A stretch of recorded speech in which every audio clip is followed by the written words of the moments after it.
Почитувани сограѓани, за 10 дена повторно ќе имаме можност да го користиме своето гласачко право за избор на председател на нашата држава.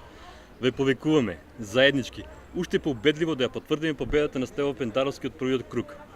Тоа ќе значи потврда на патот кон ЕУ и НАТО. Воздржувајќи се од гласање, вие ќе дозволите да се врати диктатурата, пропагандата и ширење на омрза, безмилосни хајки против се што не мисли како нив. Да се подсетиме на локалната слика. Само до пред 2 години имавме беззадолжени училишта, доведени на работна функционалноста, неофајдени функционери, со огромни апетити да се вратат на власт. Имавме прекопани улици наместо асфалтирања со наместени тендери за доволни профитери. Имавме проекти за лични хонорари и невидливи резултати за нив. Убедени сме дека никој од вас не сека тоа да се повтори.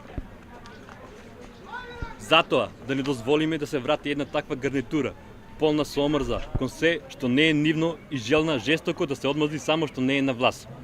Затоа кажете не на нивната ненаситност и насилствата што долго ќе се паметат. Не за поделби, не за конфликти, неправедна казнивост. Да за сигурна економија, да за честно и одговорно работење, да за сигурна иднина. Да за Стево Пендаровски. Затоа на 5 мај ве повикуваме да изберете нов, вистински председател, да избереме напредок, заедно напред. За крај да ви ги честитам великденските празници и се најубаво.